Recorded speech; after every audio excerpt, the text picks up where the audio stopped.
everyone, this is Maki.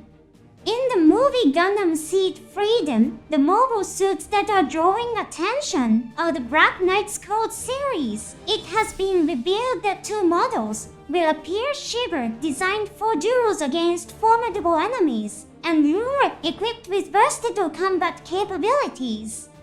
There is a lot of discussion among fans about what kind of mobile suits these are. There is speculation that Shiver, with its gold-colored joints, might be using phase shift armor in its joints, like the Strike Freedom Gundam.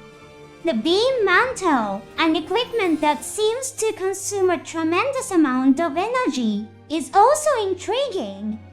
Another distinctive feature is the red color of the beams used in its melee weapons. In the Seed series, there is a tradition of depicting powerful beam weapons in red. Analyzing from this precedent, the beam equipped in this sword might also be powerful. Given its various powerful equipment, there are speculations that the Black Knight's Code series might be equipped with a nuclear engine. The prominent display of the letter A in the mobile suit's name could be suggesting the presence of a nuclear engine. Another point to note is that the Black Knight's Code series includes the use of unmanned units as part of its combat strategy. This is a setting that was revealed recently. How these unmanned units are utilized is something we should analyze further. In the Seed series, unmanned units might be making their first appearance. In fact, technology leading to unmanned units has already been introduced. In the era of Sea Destiny, a story featuring Stargazer is depicted. Stargazer in this story was initially planned to be an unmanned unit. It wasn't designed for combat, but for space exploration, with the intention of equipping it with artificial intelligence to explore environments challenging for manned missions. Stargazer has a mechanism that allows for the interchange of manned and unmanned cockpits. In the story, it launches with a manned cockpit. The artificial intelligence planned for Stargazer at the point of its appearance in the story is described as being in a state akin to a newborn human. The plan was to feed it information and refine it to be capable of executing missions. However, a conflict ensues with the Earth Alliance's Phantom Pain, who attempt to forcibly take over the artificial intelligence. The unit presumed to contain the artificial intelligence technology is seized by Phantom Pain. The warship that stole this unit is destroyed at the end of the story. However, it's unclear if the information in the unit was completely destroyed. Given that Logos dispatched its private army, Phantom Pain, it wouldn't be surprising if they had taken some measures in case of the unit's total annihilation. Let's cite a terrifying example of Logos' measures. The Sword Fragarakan Strike Noil was completed using Data Storm from the Soft Army's Gaia Gundam. The Gaia Gundam was stolen on October 10th, Cosmic Era 73. The Junius 7 drop incident occurred on October 3rd.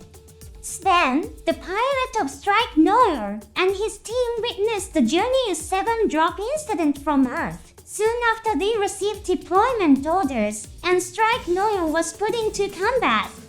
The exact date and time of this deployment are unknown. However, it's natural to assume they deployed within a few hours of receiving orders, as Sven and his team were already on standby in the Gundam. The deployment of Strike Noir would not have been possible without the data of Saft's new Gundam model being delivered by some means. There is a possibility that the artificial intelligence technology stolen by Phantom Pain was somehow brought back to the Earth Alliance. Furthermore, the Foundation, which appears in the movie, is an organization independent of the Earth Alliance. There might also exist other technologies that could lead to the practical use of unmanned units. In the story of Stargazer, a scene is depicted where Phantom Pain engages in combat with the Soft Army. Here, a new type of drive computer research facility comes under attack by the Soft forces. The specifics of what this new type of drive computer is unclear. However, the fact that the Soft Army mercilessly annihilates even non-combatant researchers suggests that it could be a technology significant enough to alter the course of the war. The Soft Army, already technologically superior, resorting to such aggressive and reckless attacks, indicates the high probability of this being a war-defining technology. Phantom Pain, the private army directory and the logos, was dispatched to defeat this Soft force. The fact that it was deemed necessary to send Phantom Pain suggests the crucial importance of the technology they were protecting. It was the Earth Alliance that was researching this new type of drive computer. This is yet another intriguing aspect. Initially, I mentioned that unmanned units had not yet appeared in the Seed series. I apologize, this might be incorrect information.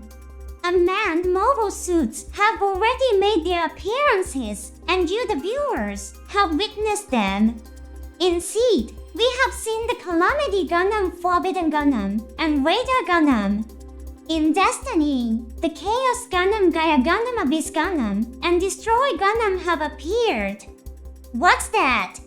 Are you wondering because these Gundams have pilots? What's installed in these machines is a bicomputer. Though it functions very similarly to a living organism, it remains a component designed to operate mobile weapons. That's right, as viewers, when we hear the term unmanned unit, we often think of machines operated by machinery. In previous Gundam series, there were mobile dolls and big mobile suits. However, for the people living in the cosmic era, it is possible to interpret machines using bio-CPU technology as unmanned units. Blue Cosmos believes that genetically modifying humans is an absolutely forbidden act. However, since a bio-CPU is not human, they see it as an area where technology can be fully applied. Also, the mobile armor Pale Grande that appeared in the Astray series uses similar technology. The 3 human pilots are connected via surgical procedures. This allows people without special aptitude to use the Dragoon system. This mobile armor was also developed by the Earth Alliance. The Earth Alliance will employ any means to produce powerful weapons. So having seen this information, what do you expect the unmanned units used by the Black Knight's Code series to be? Are they truly unmanned in the literal sense, or do they incorporate some terrifying technology? At this point, it remains entirely unclear. There is also a possibility that the Soft Army has acquired artificial intelligence technology. The Deep Space Survey and Development Organization, which developed Stargazer, has not been destroyed. Furthermore, DSSD is a neutral organization, cooperating with the Earth Alliance front, and even neutral nations in its establishment fronts. These countries are provided with technological returns in exchange for their investment. It's well known that Soft Army's Destiny Gundam and the Strike Freedom Gundam, owned by Lost Crying, use advanced technology from Voyager Lumiere. The Gundam Stray Gold Frame Amaterasu also employs advanced technology. The Phantom Pain's assault was a critically abnormal situation. What if the Soft Army extended its hand to the heavily damaged DSSD? This situation is similar to when the Earth Alliance invaded Orb, and Orb's citizens were welcomed into front. The Orb's citizens, with their high technological skills, cooperated with the Soft Army. Not only the new Gundams, But the three spikes on the shield of the Zaku series also employ those ultra-hard metal smelting technology. There is a possibility that the Zaft Army has acquired unmanned unit technology. The Zaft Army is cautious in designing and developing mobile suits capable of flying in Earth's environment.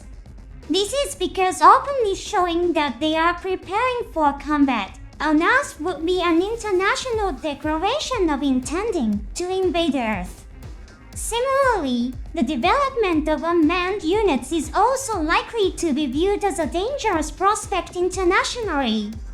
The reason is that the Zaft Army is overwhelmingly outnumbered by the Earth Alliance forces, and manned unit development could be a technology to offset such a disadvantage.